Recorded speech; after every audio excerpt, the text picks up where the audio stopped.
Hello everybody, this is Hammer Striker here.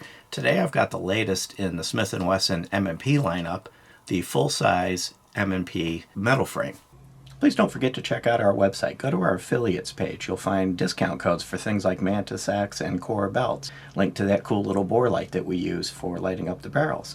Use those links. It will often save you money, never will cost you any additional money, and helps the channel. Thank you. And when I say the latest, it's the latest for now. They're constantly expanding this series. So this is basically a M&P M2.0, but with a metal frame. It's an alloy frame. Like the other M&Ps, it comes with an assortment of these wraparound back straps that are very easily changed. This one had the medium installed. There's a small, a medium, which is on it, a medium, large, and a large. And these come with it. This one is optics ready. And happily, it comes with an assortment of plates and screws and everything to adapt to various different optics. So that's a nice thing when you can have the optic of your choice and be able to install it without having to wait for an order. Of course, it's unloaded. And it comes with two 17-round magazines. And these are the same ones that work in the polymer frame. So if you've got a polymer frame and you're adding this to your collection, the magazines will work equally well.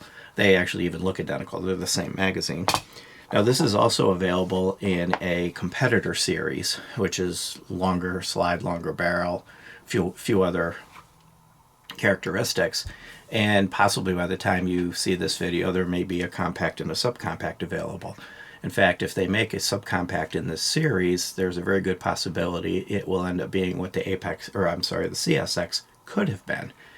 One thing you'll see is it does have a flat E trigger with the toggle, so it has the inertial safety for drop safety. And it's not perfectly flat, but it's a flat E trigger. And it does have an over travel stop, does not appear to be adjustable. And it's got a nice trigger. So it's a reasonable take-up. Nice short reset, a little bit of take-up to get back on the wall, and then a nice short crisp break. So overall, like the other M&P M2.0s, it has quite a nice trigger. And I'm starting to see this trigger design as opposed to the hinge trigger on several of the other M2.0s that are coming out in the polymer frame. So this may be the direction they're going with their triggers. This does not have a thumb safety option, but it does have the internal drop safeties. It does have a nice, kind of a nice beaver tail, so you get right up in there. You're unlikely to get slide bit. Your hand's way back up under there. And as I pointed out earlier, it is optics ready. You just take this plate off, install the plate and optic of your choice. And it comes with nice bright white 3-dot sights, really easy to see. One thing I did forget to mention too, on some of the back straps you have an extended beaver tail, which would kind of extend that beaver tail a little bit further if you've got much larger hands and you're starting to get close to the slide. These I don't really hear too much about people getting slide bit by. Has your standard fish scale serrations that are common on the Smith & Wessons. Good long section of them at the back, and kind of an extended section at the front. A lot of the M&Ps just have this little piece down here. On the metal frame, they've also extended them up to here. So there's lots of places to grip it. You can see it's got a 3-slot Picatinny rail. The functional capabilities of this are the same as the M&P line. So it has the sear disconnect lever. I'll show you that when I take it apart. It has the lever-based takedown process, so they're easy to take apart and maintain. It has reversible magazine release. And the slide stop slide catch sticks out a little more on the metal frame than the other series, a little easier to get to. So it results in this having a overall thickness of 1.3 inches. Not super thick and consistent with a lot of the other guns that are out there, so this is still carryable relatively easily. It's 7.4 inches long. It's 5.5 inches tall with the flush magazine in it. And this one has a 4 1/4 inch barrel. So it's basically a full-size, duty-size gun. The competition, of course, has a longer barrel, and it has compensator options available on the front of it that make the overall footprint larger. Hopefully they do come out with a compact and a subcompact in this, because this was nice to shoot. I actually found this relatively easy to shoot well, very easy to control. Recoil on 9mm is soft to begin with, but this gun controlled recoil quite well. It's 30 ounces, so it's getting a little bit on the heavier side of what you're used to these days. But of course, you've got the alloy metal frame, stainless steel barrel slide. Barrel has the armornite finish. You can see that black. And this is a tungsten gray Cerakote. And Cerakote has really become a very durable finish, and it's actually become quite a popular finish. And I like this color. It looks nice. This has kind of got that metal flake look like you might find on a really good automotive paint. But in Cerakote, it's designed to put up with the abuse that a firearm has to put up with, being put in and out of a holster and taken to the range, etc., etc. So the combination of the Cerakote and the black accents of the grip frame really make it a nice looking gun. This is a little bit on the aggressive side, the sandpaper feel. It might, if it's up against your body and concealed carry, might get annoying after a while, so you'd probably want something between you and the grip. However, holding it, it feels a little bit aggressive, but at the range it didn't. It stayed right in my hand, it didn't chafe me, it didn't scratch, or in any way did I actually notice the grip at all. So it did its job. It did its job well of keeping the gun in place. These have an MSRP of $8.99, so they're a little on the pricier side, but I'm seeing them as low as around $6.79. So functionally, you can actually get these at a price point similar to the polymer frames. Let's go ahead and take it apart, show you the internals. Of course, you remove the magazine, make sure it's clear. Now on the Smith & Wesson, you have to make sure it's clear because you're effectively going to lock it back, so it gives you a really good chance to look at it. The sear disconnect is down in underneath the extractor. It's that little yellow thing. It's kind of hard to see. And actually, I'm sorry, it's under the ejector. It's that little yellow arm. You can push that down to disengage the sear, or you can pull the trigger. It works either way. Flip this lever down, release the slide, which is of course under spring tension, and if you didn't disengage the sear, then you would pull the trigger and it comes right apart. Frame is well machined, very cleanly done.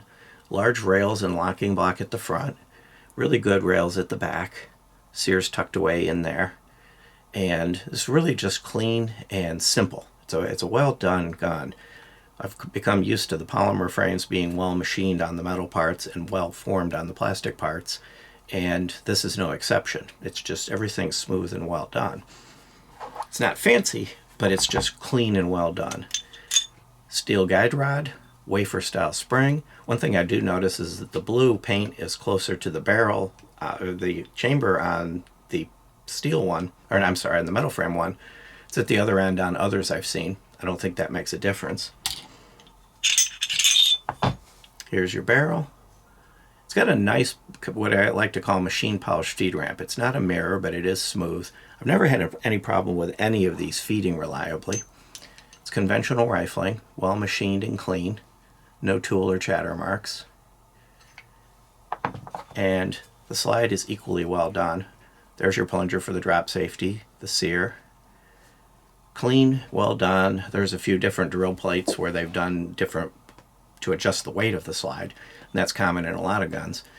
But overall, everything seems to be pretty well done. Another thing to mention is, like the others, you can twist this little base component and pull it out. That also releases the grip. So that's how you're able to change the grip frames relatively easily without any tool. You put this back in and flip it back, and that prod that you saw in it could also be used to push down the sear release. So that's an option available to you. Reassembling is equally easy. Turn it the right way, of course, it'll go back together easier. And you just make sure that the lever is down.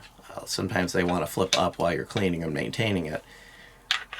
Slide it back together, lock it back, flip the lever up, and you're functional again. So a really easy to maintain, easy to live with gun, easy to adjust the grip sizes. There's no pins to punch out or anything that requires tools. So basic maintenance of this or field maintenance of this is completely toolless. Basically, all you need is your cleaning equipment, no punches, hammers, or any other kind of things. And it's kind of unfortunate I'm seeing a lot of newer guns coming out still requiring some types of tools, where it's pretty well proven that toolless disassembly can be done on pretty much everything. You look at Glock, Smith & Wesson, Springfield and the XDM line, pretty much everything has gotten to the point where toolless disassembly and toolless maintenance is an easy thing to do from a manufacturing perspective. For a quick size comparison, I'll go ahead and stick the magazine in it. I'll set it up.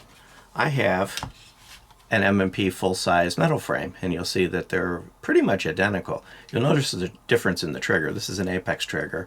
If you're interested in the installation process for this, please consider checking us out on Utreon and supporting our channel on Utreon, because of course YouTube's not allowing modification videos anymore. But overall you'll see the same footprint. So other than being a little thicker, which may affect some Kydex holsters, the overall footprint is the same. They didn't really change the design or the ergonomics significantly.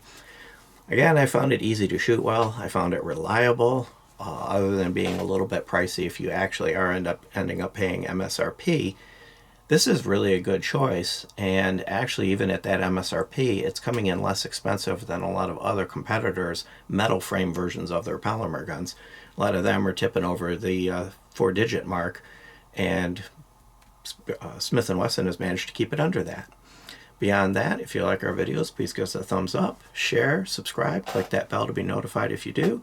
Check us out on Utreon, Patreon, Instagram, Twitter, Rumble, Getter, pretty much everywhere. And thank you.